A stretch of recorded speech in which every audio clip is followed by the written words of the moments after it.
This week on Moyers and Company, Neil deGrasse Tyson on the new cosmos and our dark universe. Science is an enterprise that should be cherished as an activity of the free human mind because it transforms who we are, how we live, and it gives us an understanding of our place in the universe. Funding is provided by Ann Gumowitz, Carnegie Corporation of New York, celebrating 100 years of philanthropy and committed to doing real and permanent good in the world. The Ford Foundation, working with visionaries on the front lines of social change worldwide. The Herb Alpert Foundation, supporting organizations whose mission is to promote compassion and creativity in our society. The John D. and Catherine T. MacArthur Foundation, committed to building a more just, verdant, and peaceful world. More information at macfound.org. Park Foundation, dedicated to heightening public awareness of critical issues.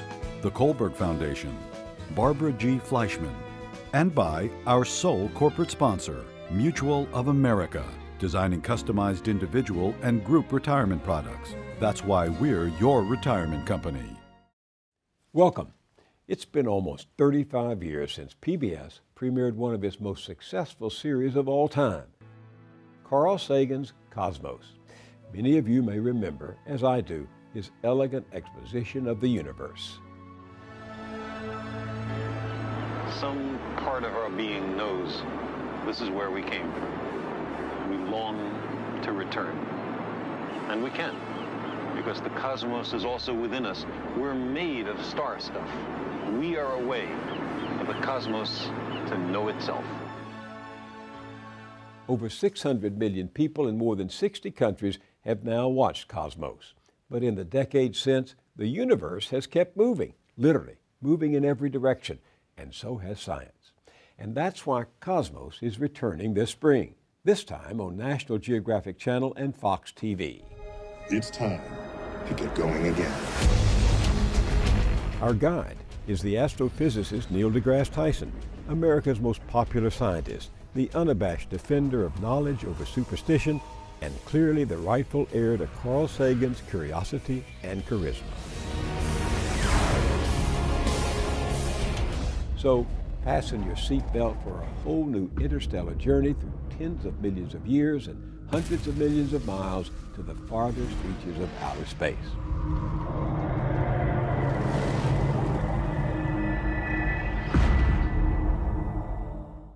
Neil deGrasse Tyson is the Frederick P. Rose Director of the Hayden Planetarium at the American Museum of Natural History here in New York, where he narrates a breathtaking new show titled Dark Universe. I took my 12-year-old grandson to see it over the holidays, and we were mesmerized. Imagine trillions of stars, 100 billion galaxies, and light traveling 100 million years before reaching us here on Earth. That very planetarium, by the way, is where Neil deGrasse Tyson, a kid from the Bronx, age 9, first felt the universe subpoena him to become a scientist enthralled to the night sky. He's written 10 books, including this memoir, The Sky's Not the Limit, and this, his most recent, Space Chronicles, Facing the Ultimate Frontier. Oh yes, I almost forgot. People magazine once voted him the sexiest astrophysicist alive. Welcome. That was a few years ago, actually. You only got it once. I know. No bragging rights, right? But you clearly got more of the star stuff that Carl Sagan said we're all made of. You just got more of it than we did. Well, yeah, I've been touched by the stars, perhaps more frequently than others. But you were just 9? 9 years old. A family trip. My parents, we were all native New Yorkers, and my parents knew well the value of all of the cultural institutions of New York City. We went every weekend to one or another of these institutions, if not the zoo, the art museum, the many art museums, the Hall of Science, and a first visit to the Hayden Planetarium for me. By the way, I would ultimately go as a school trip, but for family, I go there and I sit back, and I'm certain, I love the word you said, I was subpoenaed by the universe. I think I had no choice in the matter. I think the universe called me. Because when the lights dimmed and the stars came out when I was 9, I'd never seen a sky like that in my life. And you met Carl Sagan at 17 when you headed to Cornell? Yeah, well, so I applied to colleges knowing full well that I was interested in the universe. My application to Cornell, unknown to me, was forwarded to Carl Sagan. He was a professor of astronomy there. And I was deciding what college to go to. He sent me a personal letter. Man, I'm just a 17. He was already been on the Tonight Show and had best-selling books. Here's a personal letter said, I understand you're considering Cornell, and you like the universe, as do I. So why don't you come by? I can give you a tour to help you decide whether this is where you'll ultimately attend. So I went up there. He met me outside the astronomy building and gave me a tour of the lab. One of my favorite memories is he reaches back, didn't even look, just reached back, pulled out one of the books that he wrote, and then signed it to me, and I said, that is awesome. And I said to myself, if I'm ever in a position of influence the way he is, then I will surely interact with students the way he has interacted with me as a priority. Do you remember seeing Cosmos when it first aired? Yeah, but by then I was in graduate school, so it didn't influence me the way it influenced others because I was already established. But what it did tell me was that there was an appetite out there for science if it's delivered in a way that's compelling and that's warm, that's compassionate, that is as though the person who is bringing the science to you is sitting next to you on the living room couch. And I thought that bedside manner is something that more science expositors should be doing. And I've used it kind of as a model for me going forward. So what are we going to learn about the universe from your cosmos that Carl Sagan couldn't have known about? Or let me put it this way. If Sagan were around to see your series, what would he learn about the universe that was unknowable 30-some-odd years ago? Yeah, so that's a good question. So you need to think of Cosmos not as a documentary about science. By the way, since then, there have been many documentaries about science, and it's quite a fertile way of delivering the viewer to the frontier, or bringing the frontier to the viewer. So that's not the issue here, because we all remember Cosmos, and so many of these other documentaries maybe live their moment, but then they fade. Why did Cosmos not fade? It's not because it brought you the latest science, although it also did that. It's because it displayed for you why science matters. Why science is an enterprise that should be cherished as an activity of the free human mind, because it transforms who we are, how we live, and it gives us an understanding of our place in the universe. And it's these states of mind that you carry with you for the rest of your life.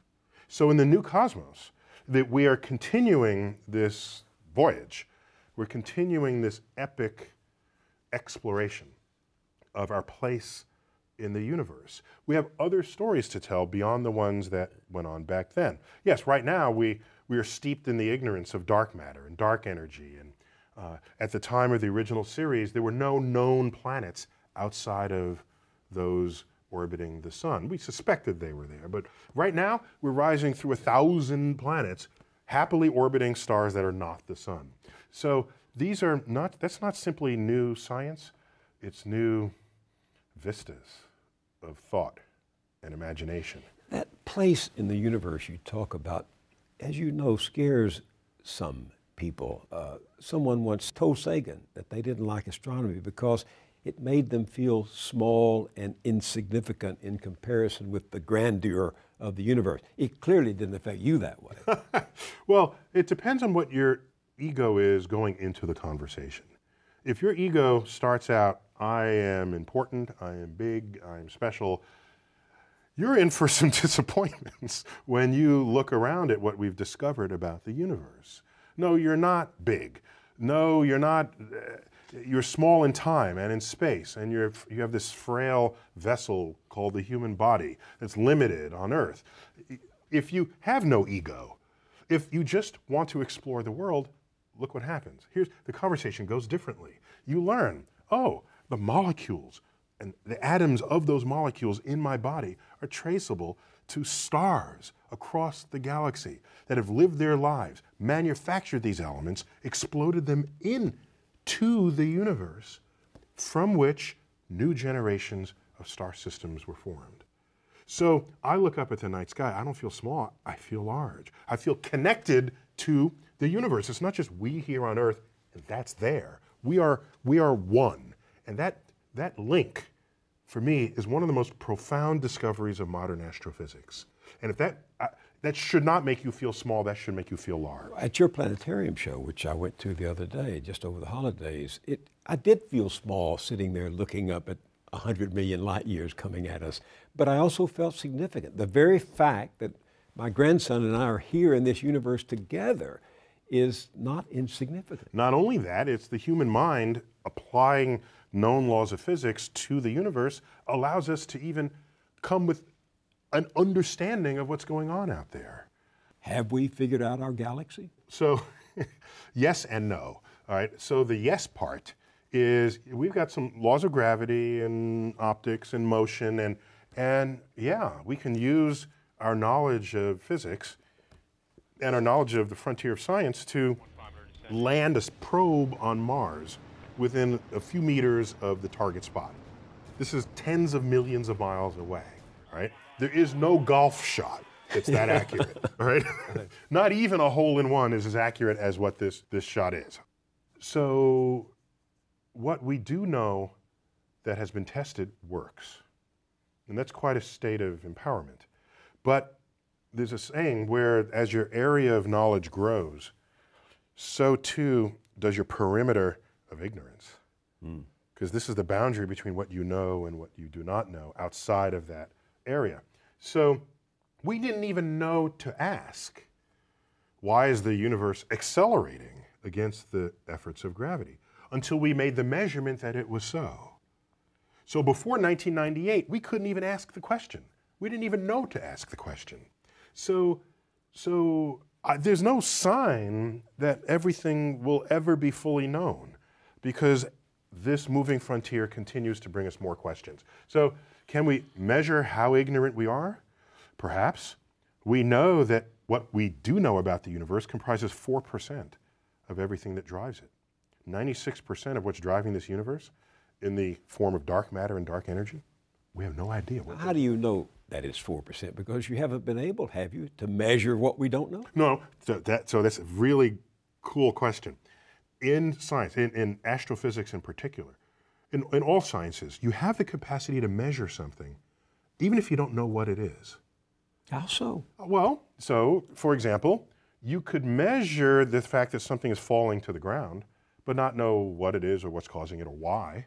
But you can measure it. You can measure the sun moving across the sky, build calendars based on that, and not even know that Earth goes around the sun. You can, and once you find out Earth goes around the sun, that flips your point of view, but it doesn't invalidate the concept of a year. You can make all manner of measurements and not know what's causing it. We measure this thing we're calling dark matter. We measure this phenomenon, dark energy, that's forcing the universe to accelerate. When you add up what we know with those two things about which we don't know what's driving them, we only know 4% of what's driving them. So that's humbling. That's humble. The humblest person in this world is the astrophysicist, because we are face to face with our ignorance every single day. But here's what puzzles me, among other things, about you astrophysicists. I mean, the magnitude. I like the way you say that. You astrophysicists. Yeah, well, you guys. Yeah, you guys. You're dealing, as I saw in your planetarium show, you're dealing with trillions of stars, 100 million or more galaxies. How do you even imagine? How do you comprehend? How do you get your mind around, to use the cliche, numbers of such magnitude? We start early, and I was start them early. Think big early. In fact, calculus as a branch of mathematics embraces the infinite. You sum an infinite series of numbers or expressions. You start thinking about large things early, or a large enumeration of objects early. The way I like to think of it is you can give analogies. So one of my favorites, do you remember when McDonald's actually kept count of how many hamburgers they sold? Like the national day. Exactly, there it was. And they had an interesting sort of their own version of a Y2K problem, because when they got to 99, there was not a slot for a third place. So there was no room enough to put 100. So many of them just got stuck at 99 billion. So I did the calculation for 100 billion hamburgers. If you laid them end to end, you could go around the Earth like 32 times. Around the Earth, end to end. And then with what's left over, after you've done that, you can stack them to the moon and back with your 100 billion hamburgers. And that's about how many stars there are in the universe. How much Pepto-Bismol would you need to deal with that? Didn't do the Pepto-Bismol calculation. So it's fun to think of large numbers in these other contexts. And of course, there are numbers larger than anything that's enumeratable in the universe. The number Google, back when Google was only a number and not also a corporation, Google is a 1 followed by 100 zeros. That number is larger than the count of particles in the observable universe. So there's nothing in the universe that you can count that will add up to a Google. So, so what I did as a kid, you just have fun with numbers. And so when big numbers show up in the universe, I say, yeah, give me more. And what worries me is that when the debt goes to $1 trillion or possibly $1 quadrillion, the national debt, I hope it's never a quadrillion, but when it gets there, do people really know how big that is? I don't think so. They don't. So we're handicapped by not knowing and not being able to think creatively about how large these numbers are. I think you make me realize what I was experiencing there in the planetarium. When you started, you said we're not going to focus on what we can see, stars and planets, moons and nebulae. We're going to focus on what we can't see. And it is? Dark matter. That's the audacity of the show. I don't know any other show that said we're going to make as the topic, as the central theme, something about which we know hardly anything. And that was not only a scripting challenge. The writer here was Timothy Ferris. I'm a fan of his work from way back. And so there's a scripting challenge, there's a visualization challenge. Our director of astrovisualization, which is a really cool title, if you ever want one, I think, is Carter Emmart. These are people that he's a scientifically literate artist, a visualizer. And so you bring this, and others, you bring this talent together. You say, here's something we don't know what it is, but it affects other things. Let's see how the rest of what we know can proxy for that which we do not know. By the way, this is how we know a black hole is out there. You can't see a black hole, but you see what effect a black hole has on everything. It wreaks havoc on its environment. So dark things have a way of manifesting themselves. Dark money as well. Dark energy, dark matter. Mm-hmm. How do they differ? Well, unfortunately, they have similar sounding names, and since we really don't know what either of them is, I don't think we should have named them. That we should have given them fake names until we understood them. I've been voting for like Fred and Wilma, something that doesn't give you any cosmic bias. All right, so I can tell you simply what dark matter is. But don't think of it as matter. I don't want to. I'm like this table. We don't know what it is, so I don't even want to use those two words. If anything, it's dark gravity, because we look in the universe and we see the effects of gravity, and let's add up all the stars and galaxies and planets and comets and black holes, everything we know about, to account for this gravity that we see. We account for 1/6 of the forces of gravity we see in the universe. There is no known objects accounting for most of the effect of gravity in the universe. Something is making stuff move that is not anything we have ever touched. And that's something you call, for lack of a better term, dark matter. But that even implies it's matter. What it truly is dark gravity. Boom. That's a problem that's been around since the 1930s. It's the longest standing unsolved problem in astrophysics. So now, dark energy. We look out in the universe and we expect to see the universe. Our universe is expanding. We've known this since Hubble, the man, Hubble. There was a man called Hubble before he became a telescope back in the 1920s. And Edwin Hubble, he discovered not only that our galaxy is one of many, he discovered that galaxies are scattering apart from one another. This was the expanding universe in 1929. So when you reveal this, you say, okay, if we've been doing this for a while, all those galaxies are going to feel each other, and they're going to ultimately want to slow us down in this expansion. So you go out to measure that. And that act led to a measurement that no one believed. That initially, that the universe is accelerating. It's not slowing down, it's speeding up. These measurements were made back in the 1990s. A Nobel Prize has now been awarded for this discovery, just recently, a couple of years ago. The discovery papers were in 1998. So we don't know what's going on. Some mysterious pressure in the vacuum of space acting opposite the force of gravity. We don't know what it is, but we can measure its effect. So you measure it by measuring its impact on something else. Precisely. It's an impact on the 4% that we can measure. So it's the pressure that's expanding the universe? Something, I'd use the word pressure. Something is making the universe accelerate again. We know why we had a Big Bang. Big Bang put everything into motion. I'm good with that. We're good. It's like me tossing a ball up into the air. It's moving upward even though it's slowing down. Okay? Gravity is slowing down that upward motion. We expected gravity to be slowing down the expanding universe. The opposite is happening. We don't know what's causing it. What is the practical difference it makes whether or not we find out what dark matter and dark energy are? If you were around in 1920, maybe you would have been saying, what's the practical difference of measuring the behavior of atomic nuclei or atoms themselves? We can't see atoms. Why do I care? This is just wood. This is a wood table. I'm in a leather chair. I'm good to go. Why are you investing so much energy, so much brain energy on understanding what's in the middle of an atom? That seems like a waste of this brilliance. In the 1920s, in addition to discovering we're not the only galaxy in the universe and that the universe is expanding, that's a watershed decade, because in that decade, quantum physics was discovered. And perhaps if you were around asking me that similar question then, you'd have questioned the whole enterprise. Yet today, a third of the GDP of the world is generated on the creation, storage, and retrieval of information.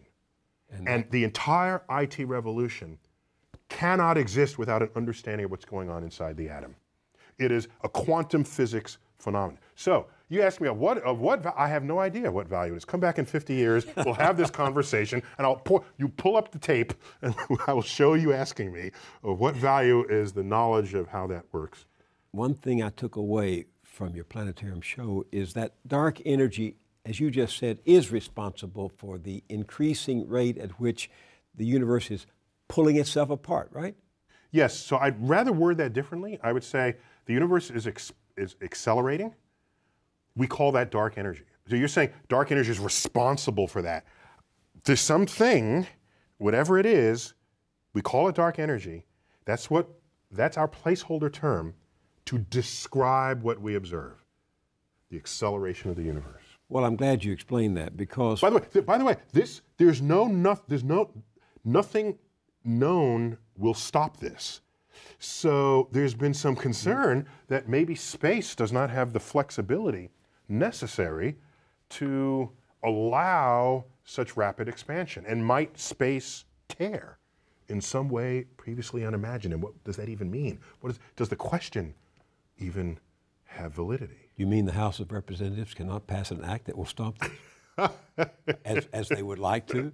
No, seriously, I was going to ask you, because if the universe, that term, if that phrase, if the universe is pulling itself apart, does it ultimately disintegrate? Does it ultimately collapse? No, there's no evidence to say that we will ever recycle ourselves. All evidence points that we're on a one-way trip to oblivion. So the universe expands, the temperature of the universe drops, all stars eventually will run out of fuel, so the stars, one by one, in the night sky will turn off.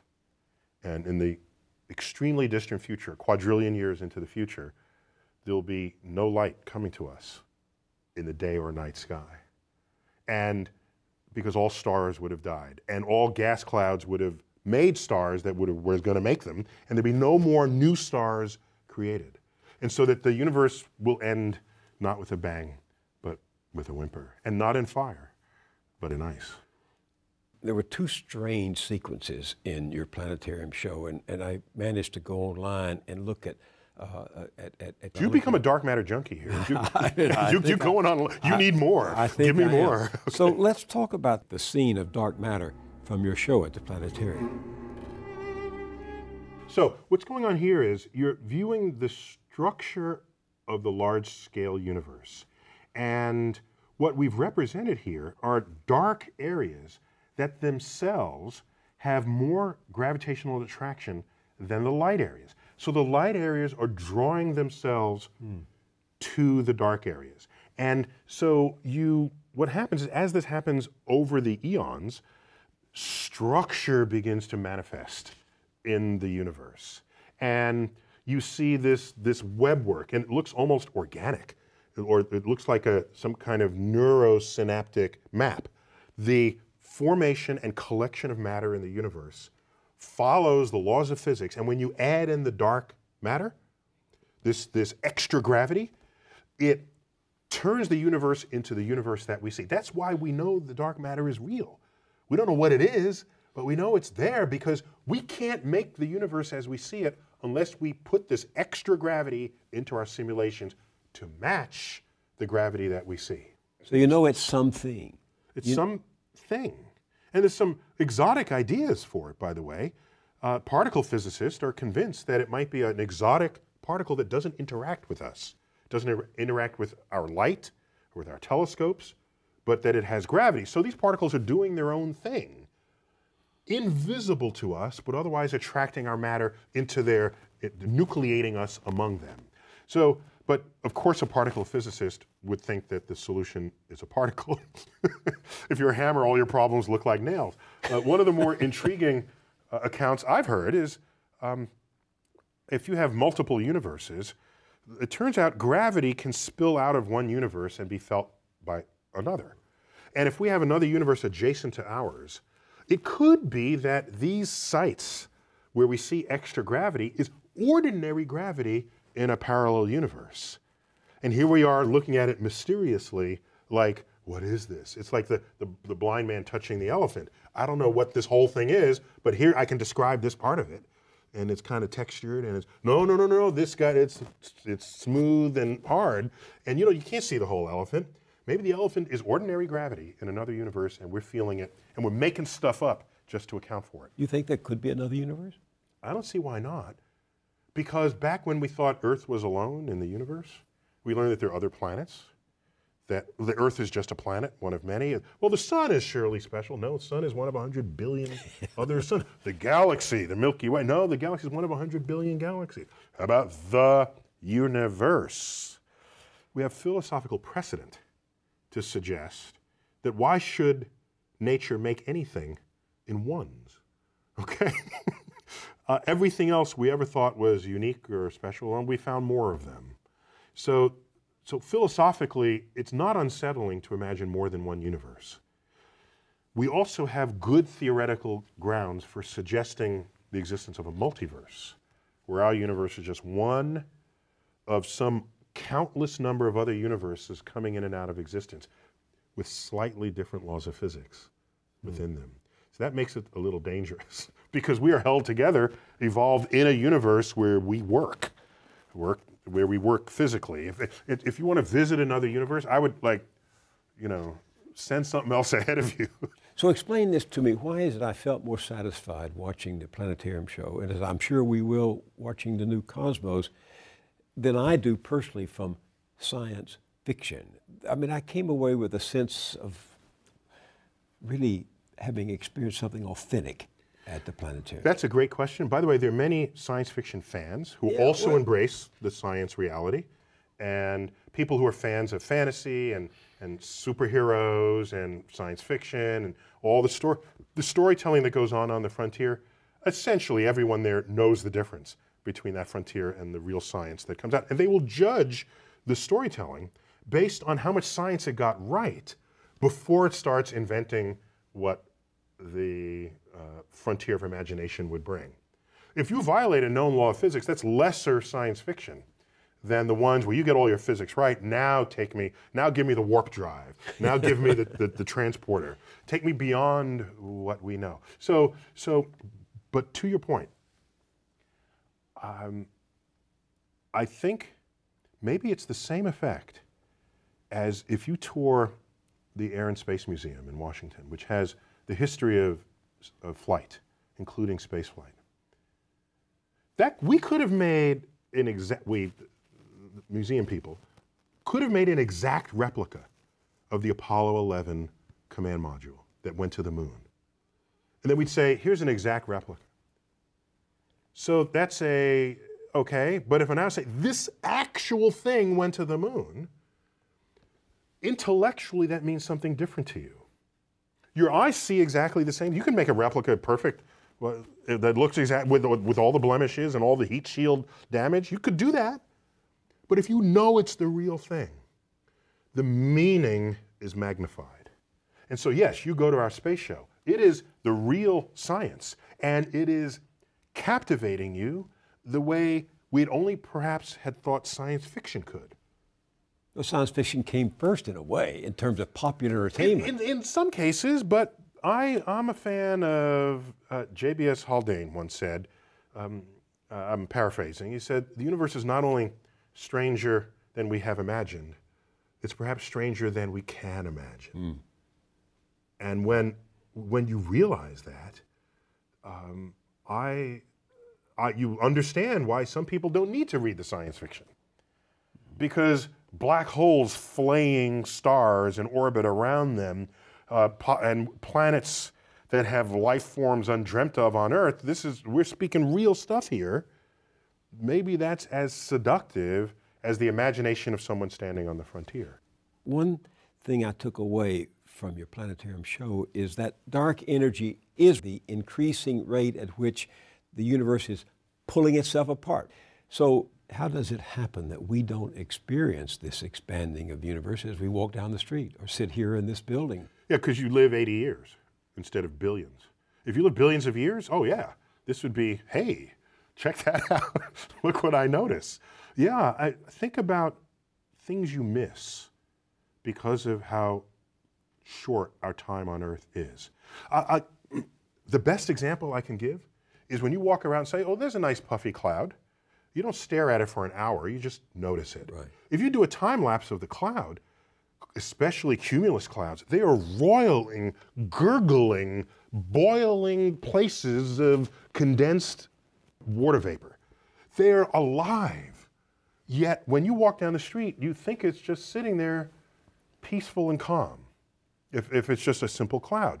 So even something that does change in your lifetime, you don't think of as an actively roiling place, a cloud. So imagine mountain building on Earth. Imagine watching the Hawaiian Islands pop up or come up. Imagine watching ice ages come and go. Imagine watching species of life rise up, the dinosaurs, and then an asteroid comes, they go extinct, essentially overnight in the fossil record. That's a whole other way to see the world. And it's the task of the geologist, the astrophysicist, to think about how that works. Fortunately, we have computers that can speed up time. I'll give you a great example. We used to have catalogs of galaxies. We say, that's a really messed up looking galaxy there. Let's make a catalog of irregular galaxies. So we have a catalog of beautiful galaxies and irregular galaxies. And then people came up with theories. How does a galaxy become irregular? No one knew until we realized galaxies collide. Galaxies feel each other's local gravity, collide, and it's a train wreck. And half the irregular galaxies are train-wrecked galaxies. There's a famous astronomer, Gerard de Vaucouleurs, who said, a wrecked Lexus is still a Lexus. It just happened to be in a car accident. So we would learn. Now, how do you get to know that galaxies collide? You put in the forces of gravity on a computer, run the simulation, and watch it unfold. And there you can recreate the havoc that you see in the universe on 100 million year timescales. So when a child sings, or used to sing, I don't think they do anymore, Twinkle, Twinkle, Little Star, How I Wonder What You Are, it's not twinkling. Something powerful, dramatic, and dynamic is happening to it, right? Well, yes, and we call that twinkling. Yeah, so, right. Yeah, there's starlight coming billions of, or millions of light years, well, it depends if it's a galaxy, hundreds of thousands of light years across space, and it's a perfect point of light. As it hits our atmosphere, turbulence in the atmosphere jiggle the image, and it renders the star a twinkling. And by the way, planets are brighter than stars typically, like Jupiter and Venus. Venus has been in the evening skies lately. And if you go twinkle, twinkle, little star, how I wonder what you are, and you want to wish upon the star, most people are wishing on planets. Right. That's why the wishes don't come true. Because the planets are the first stars to come out at night. Don't you sometimes feel sad about breaking all these myths apart? No, because I think it's some myths are deserve to be broken apart out of respect for the human intellect. That no, when you're writhing on the ground and froth is coming out of your mouth, you're having an epileptic seizure. You have not been invaded by the devil. We got this one figured out, okay? I mean, discovery moves on. So I don't mind the power of myth and magic, but take it to the next frontier and apply it there. Don't apply it in places where we've long passed what we already know what's going on. I came out of the planetarium, and that evening I sat thinking about what you said in the show about you acknowledged the Big Bang, and I remember that Hubble rewound the process mathematically, correct me if I'm wrong, and calculated that everything, matter, space, energy, even time itself, actually had a beginning. So it turns out that was not Hubble, although Hubble had the data that enabled the calculation. The person who did that was a Belgian priest, Georges Lemaitre. He's a priest, physicist priest, right. Okay? What a cool thing to have on your business card. You got people coming and going with that. But he calculated what the implications of Einstein's general relativity, which was the new theory of gravity, would be with Hubble's expanding universe. And he says the whole universe may have begun in a singular point in the past. And thus, Big Bang as a phrase was used pejoratively of this idea, but it stuck. Well, the astronomer Robert Jastrow described it like the explosion of a cosmic hydrogen bomb. Not the explosion of a cosmic hydrogen bomb, but like the explosion of a cosmic hydrogen bomb. Yeah, so there you're stuck with the analogy of the biggest explosion you know, using that to describe something that's even bigger, which is hard to do, right? I mean, not to get morbid on you, but I was 4 blocks from the collapse of the World Trade Center towers. I lived downtown, and I was trying to describe to others the sound of the collapse of a 107-story building. And it is not like anything else. So I can say, well, imagine 2 trains colliding, but how many of us even have heard or seen that? Whatever that is, it's more than that. So you're stuck. If the biggest explosion we've made on it is a hydrogen bomb, then you say it's a cosmic hydrogen bomb. It is,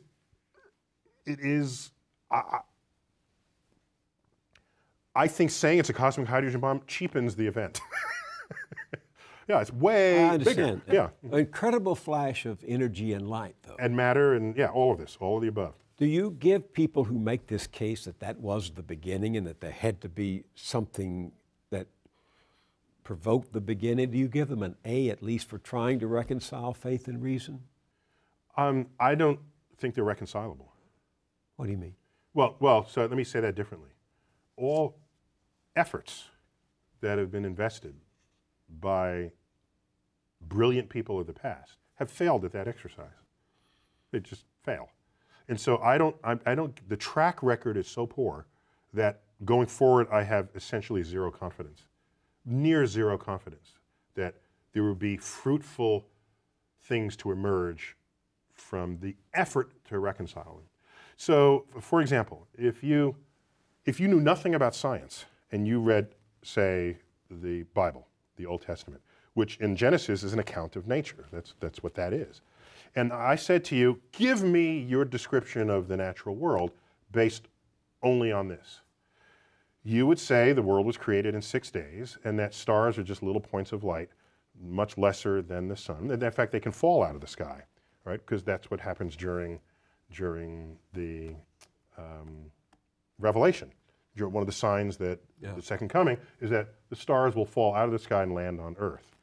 So to even write that means you don't know what those things are. You have no concept of what the actual universe is. So everybody who tried to make proclamations about the physical universe based on Bible passages got the wrong answer. Right. So what happened was, when science discovers things and you want to stay religious, or you want to continue to believe that the Bible is unerring, what you would do is, you would say, well, let me go back to the Bible and reinterpret it. Then you'd say things like, oh, they didn't really mean that literally, they meant that figuratively. So this whole sort of reinterpretation of how figurative the poetic passages of the Bible are came after science showed that this is not how things unfolded. And so the educated religious people are perfectly fine with that. It's the fundamentalists who want to say that the Bible is the literal truth of God, and want to see the Bible as a science textbook, who are knocking on the science doors of the schools, trying to put that content in the science. Enlightened religious people are not behaving that way. They're saying, yes, science is cool, we're good with that, and use the Bible to get your spiritual enlightenment and your emotional fulfillment. I have known serious religious people, not fundamentalists, who were scared when Carl Sagan opened his series with the words, "The cosmos is all that is, or ever was, or ever will be." That scared them, because they interpret that to mean, then if this is it, there's nothing else, no God and no life after. For religious people, many people say, well, God is within you, or God, there are ways that people have shaped this, rather than God as an old gray-bearded man in the clouds. So if God is within you, what I'm sure Carl would say, in your mind, and we can measure the neurosynaptic firings when you have a religious experience. We can tell you where that's happening, when it's happening, what you're feeling like at the time. So your mind, of course, is still within the cosmos. But do you have any sympathy for people who seem to only feel safe in the vastness of the universe you describe in your show, if they can infer a personal God who makes it more hospitable to them, who cares for them? In this, what we tell ourselves is a free country, which means you should have freedom of thought. I don't care what you think. I just don't. Go think whatever you want. Go ahead. Think that there's one God, two gods, 10 gods, or no gods. That is what it means to live in a free country. The problem arises is if you have a religious philosophy that is not based in objective realities that you then want to put in the science classroom. Then I'm going to stand there and say, no, I'm not going to allow you in the science classroom. I'm not telling you what to think. I'm just telling you in the science class, you're not doing science. This is not science. Keep it out. That's when I stand up. Otherwise, go ahead. I'm not telling you how to think.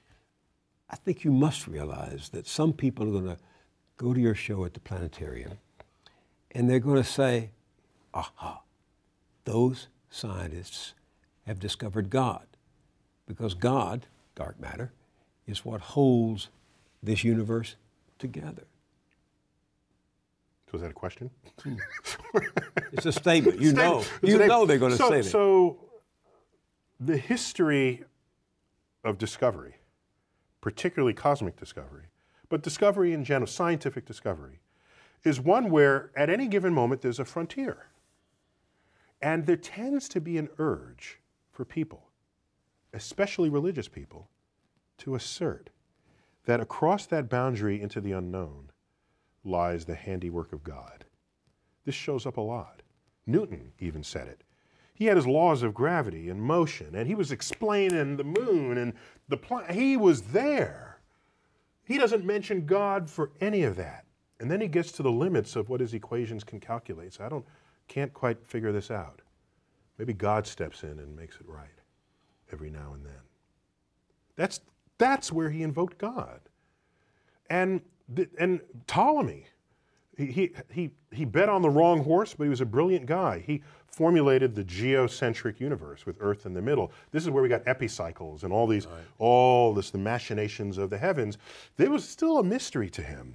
He looked up and uttered the following words: when I trace at my pleasure the windings to and fro of the heavenly bodies. These are the planets going through retrograde and back. The mysteries of the universe.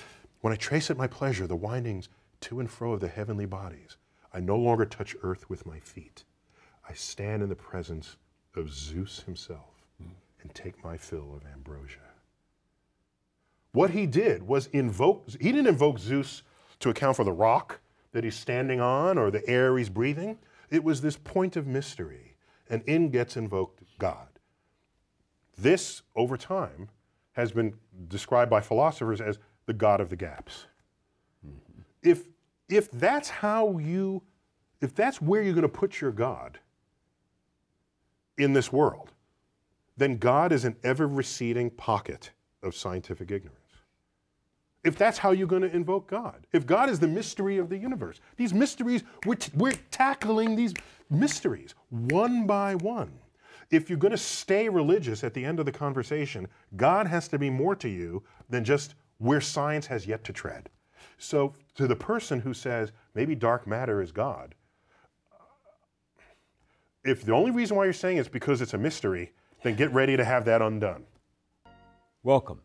For 2 weeks now, the astrophysicist Neil deGrasse Tyson and I have been soaring to the outer edges of the universe in pursuit of dark energy. We expected gravity to be slowing down the expanding universe. The opposite is happening. We don't know what's causing. And dark matter.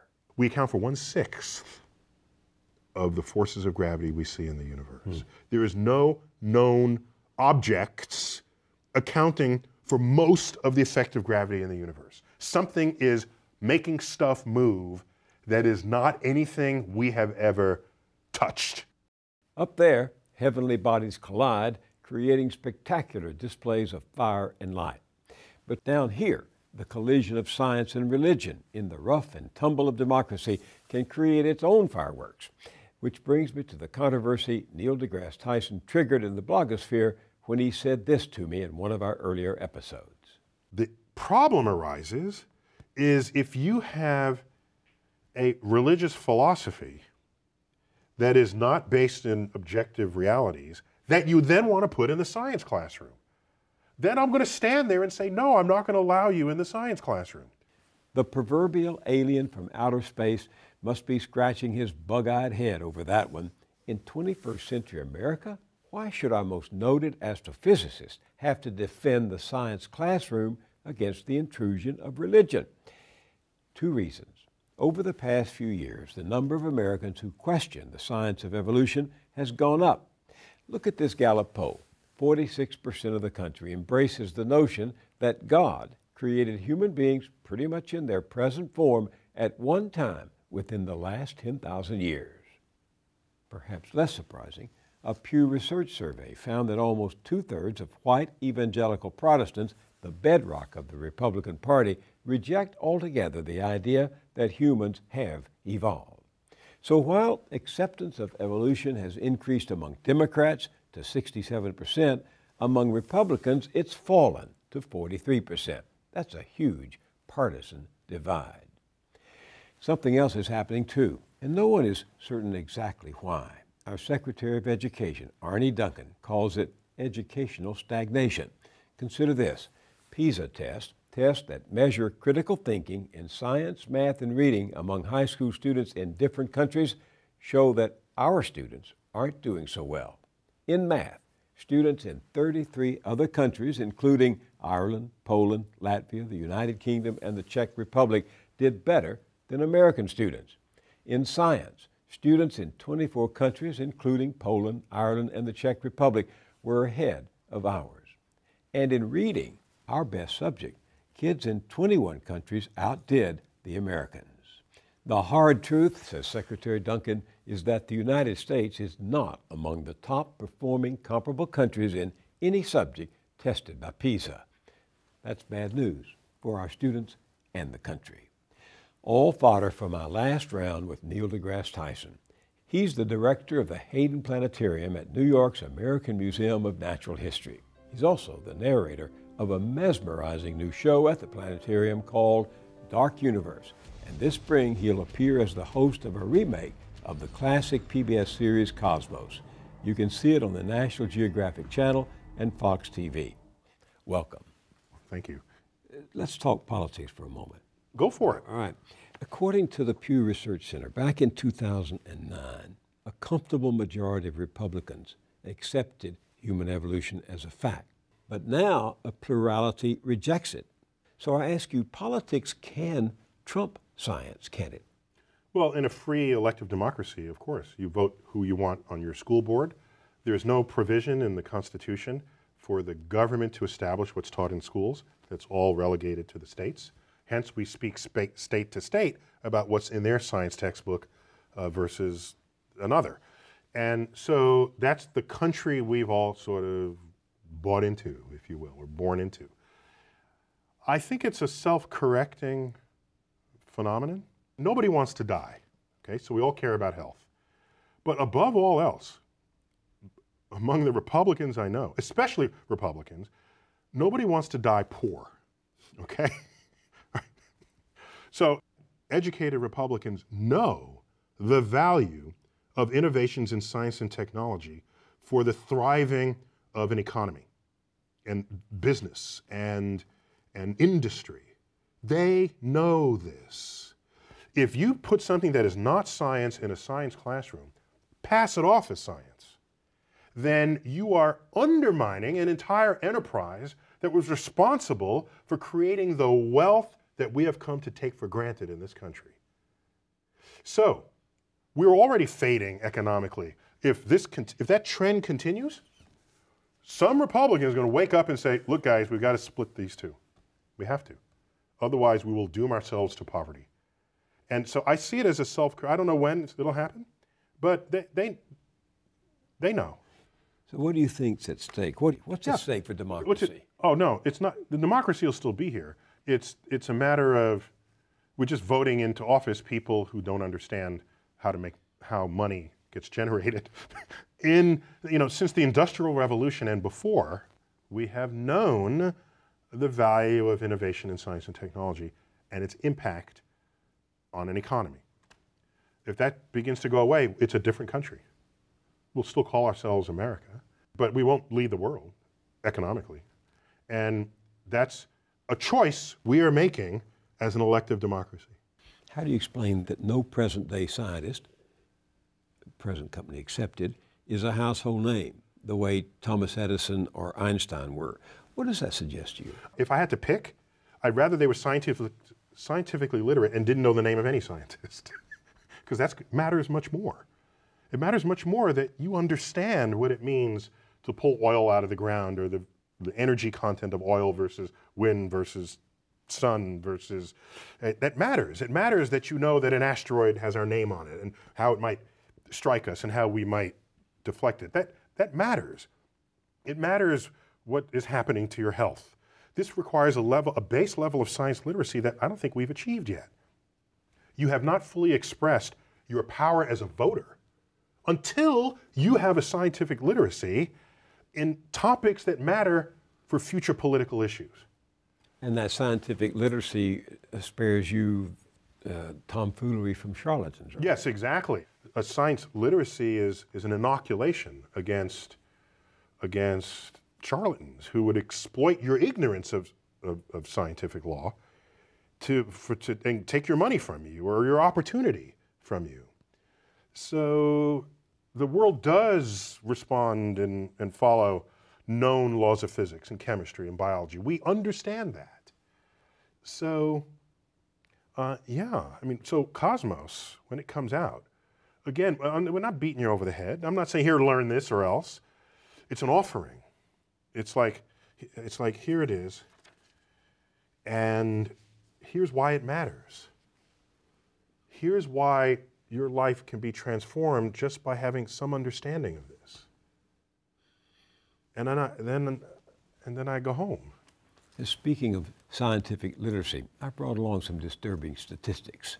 As you know, American students are performing poorly on international tests for math and science. In science, we came in just ahead of Russia and on a similar level as Italy, Latvia, and Portugal. In math, fewer than 9% of our students scored advanced compared to a whopping 55% in Shanghai, 40% in Singapore, and more than 16% in Canada. Yeah, welcome to the New World. Yeah. I mean, okay, there's that fact that you just read. Now look at the rising economies in the world, the rising and falling economies. It's going to track those numbers. It's the beginning of the end of what we thought of as America. As I grew up in an America that had as a priority leading the world in every metric you can assemble for yourself. So this is the writing on the wall. Now, why hasn't it happened sooner? Because a lot of these numbers have been around for decades. Yeah. I have a hypothesis. I didn't do the experiment, but it's not good enough to only be smart at something or to score high on an exam. At some point, you have to step away from the exam and say, I have a new thought that no one has had before. And it's not a thought that you told me to regurgitate on this exam that you just wrote, because it's a thought that no one has had before. And how do you get those thoughts? You get those in irreverent cultures. Possibly that has delayed our collapse because it is out of the environment of not regurgitating what someone else has learned in their lifetime that allows you to make a discovery that no one else has made before. You think there are too many tests? We give kids too many tests? I think we put too much emphasis on what the meaning of the test is. I test people. It's a way to find out what you know. But don't then say, if you don't know this, therefore the rest of your life is screwed. No, because go find people who are successful in this world. Find, talk show hosts and comedians and novelists and attorneys, and go get the politicians. Put them in a room and say, how many here got straight A's throughout school?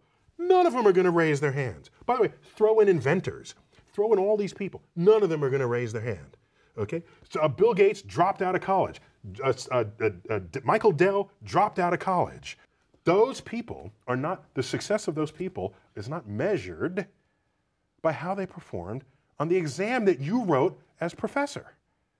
Because they're thinking in ways that you have yet to think, because they're inventing tomorrow.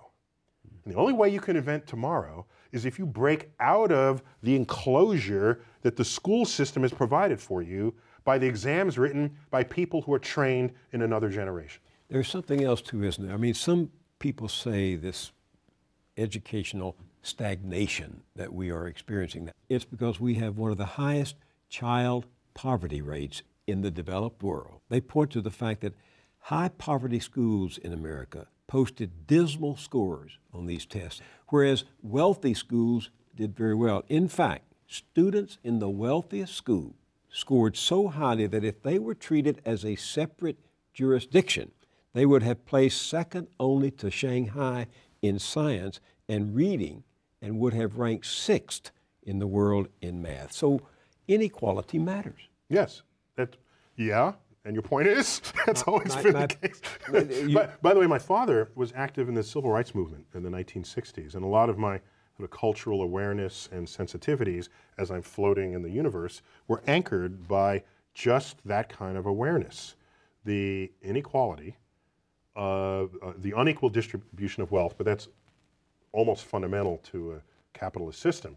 But what you don't want to have happen is to have unequal access. Okay? People will sort themselves out by who works harder and the rest of this. I got that. I even embrace that. But if everyone does not have equal access, you're not getting the best people. Your country will falter. And that's where inequality because matters. You have disenfranchised a whole community of people that might have been contributing, but no, because they never even saw the light of day. So, the light of the intellectual day. So, yeah, that's bad. And it is not the sign of a healthy democracy. It's not even the sign of a healthy capitalist democracy. Being at the top of your game, intellectually, philosophically, politically, is not a forever thing. I read history. I look at countries that rise up and contribute mightily to eradicating ignorance and to making discoveries about our place in the universe. And then by change of force, by change of vision, by short-sighted leadership, the entire operation collapses. Look at Islam 1,000 years ago. Baghdad was the center, the intellectual It was the intellectual capital of the world. While Europe, they were disemboweling heretics. Okay? That's why our numerals are called Arabic numerals, because they pioneered the use of these numerals and invented algebra, itself an Arabic word, an algorithm. 2/3 of the stars in the night sky have Arabic names. How does that happen? Because they had navigating devices, astrolabes. That culture of discovery ended and has not arisen since. I look at America, post-war 20th century America, and say we were at the top of our game, investing in science and engineering and education. And yeah, we had our inequalities and we had our problems. But culturally as a nation, we had our vision statement. We were thinking about our future. We weren't thinking about the now. We were thinking about the tomorrow. That's what the World's Fair was. Inventing a tomorrow that doesn't yet exist today. When that's how you think about your country and run your country, you have policy that points in that direction. Innovative, inventive, creative policy that takes you from the present into the future. Without it, you live in the present and the rest of the world passes you by. You might as well physically be moving backwards, because that's what you look like to the rest of the world. So as a scientist, I don't care who does the work next. If it's not America, I want to see good scientific results no matter where they're done. But as an American, I feel it. I feel the fading of our luster, the fading of our vision statement as a nation.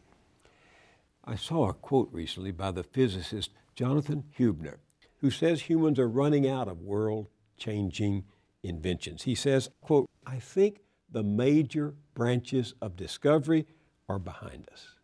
Do you agree? Of course not. Oh my gosh. That is, I would say this to the man's face, that you can't be more, let me be polite. Previous statements such as that made by physicists of the past have proven to be extremely short-sighted. How's that for polite? That'll do. Okay, so there's a physicist, one of these Nobel Prize-winning physicists in the 1800s going into the 1900s, the turn of that century. We were at the top of classical physics. Newton's laws were working, electricity was understood. We had the power of knowledge of the laws of nature. And they said, but there are a couple of things, there's still some unknowns, but that's just a matter of getting an extra decimal place in the measurement. But we're done. We're done here. Just a few clouds on the horizon. We're good to go. Don't become a physicist. There's nothing left to discover. Right. And what would happen in the next 20 years? Relativity would be discovered, special relativity and general relativity, the expanding universe, quantum physics. All of classical physics would be turned on its ear because of the discoveries in the very 2 or 3 decades to follow the uttering of that statement. So, of course he can't see the future. That's kind of what it means to not be in the future. Half of my library are old books because I like seeing how people thought about their world at their time so that I don't get big-headed about something we just discovered and I can be humble about where we might go next, because you can see who got stuff right and most of the people who got stuff wrong. What is the toughest question you would like to answer before you die? Oh, I hate to sound cliche about this, but my favorite questions are the ones, dare I use the word, yet to be divined, because there's a discovery yet to take place that will bring that question into the center of the table. I live for those questions. So that means I can't tell you what they are because they derive from something yet to be discovered. From dark matter. For example, if we discover what dark matter is, there's going to be some question about dark matter that'll rise up out of the out of the ground and say, I never even thought to ask that question. In 1920, no one thought to ask, how fast is the universe accelerating? Okay? How fast is the universe expanding? Because no one thought the universe was expanding at all. You can't ask questions about the movement of a universe that you don't even know is in motion. You can't ask questions about other galaxies if you don't even know there are other galaxies.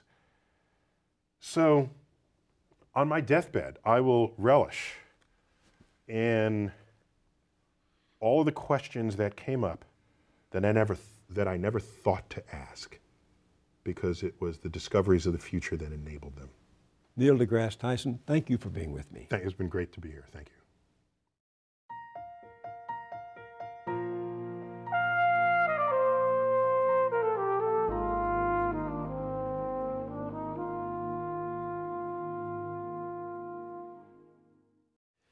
The battle never ends, and the choices we make in democracy often pit religious or partisan beliefs against scientific evidence that contradicts them.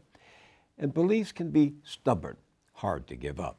They even determine which facts we choose to accept.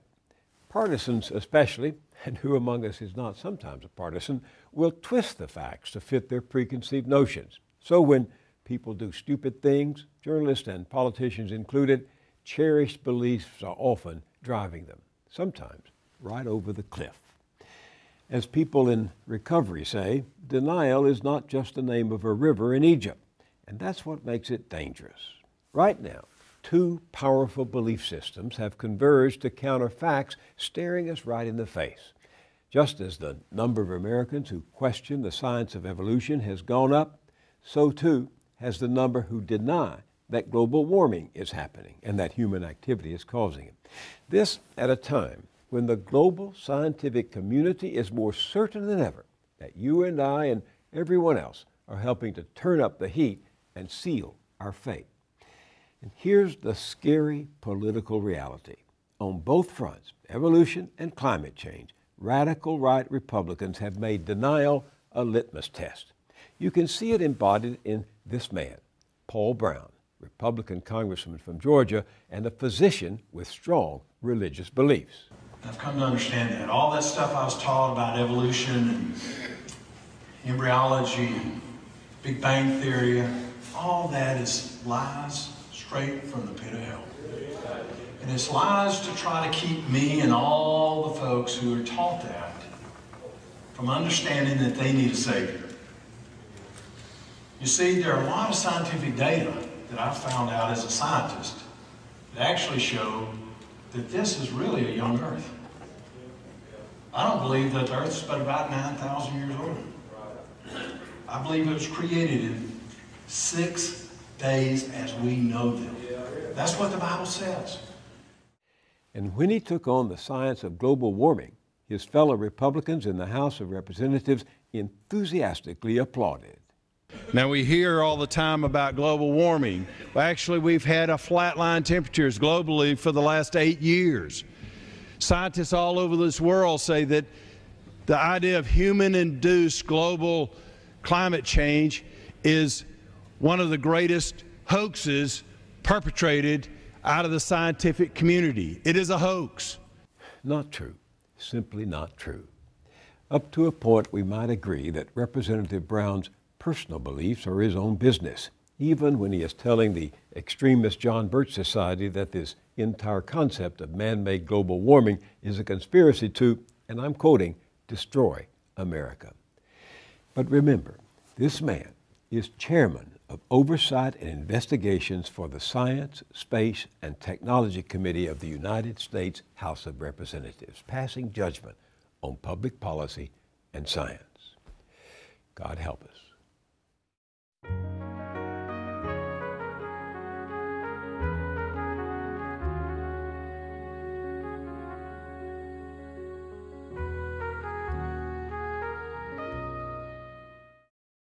At our website, BillMoyers.com, join a group of citizens braving the dead of winter to march the length of New Hampshire, all to make candidates take a stand on the corruption of money in politics. If you think about every single important issue America has to address, if you're on the right and you care about tax reform or addressing the issues of the deficit, On the left, if you care about climate change or real healthcare reform, whatever the issue is, if you look at the way our system functions right now, you have to see that there will be no sensible reform given the way we fund campaigns. That's at BillMoyers.com. I'll see you there, and I'll see you here next time.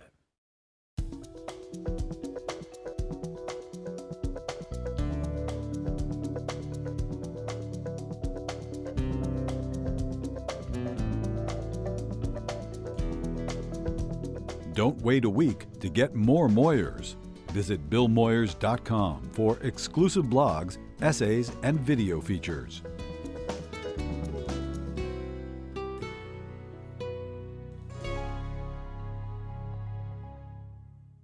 Funding is provided by Ann Gumowitz, encouraging the renewal of democracy. Carnegie Corporation of New York, celebrating 100 years of philanthropy and committed to doing real and permanent good in the world. The Ford Foundation, working with visionaries on the front lines of social change worldwide. The Herb Alpert Foundation, supporting organizations whose mission is to promote compassion and creativity in our society. The John D. and Catherine T. MacArthur Foundation, committed to building a more just, verdant, and peaceful world. More information at macfound.org. Park Foundation, dedicated to heightening public awareness of critical issues. The Kohlberg Foundation, Barbara G. Fleischman, and by our sole corporate sponsor, Mutual of America, designing customized individual and group retirement products. That's why we're your retirement company.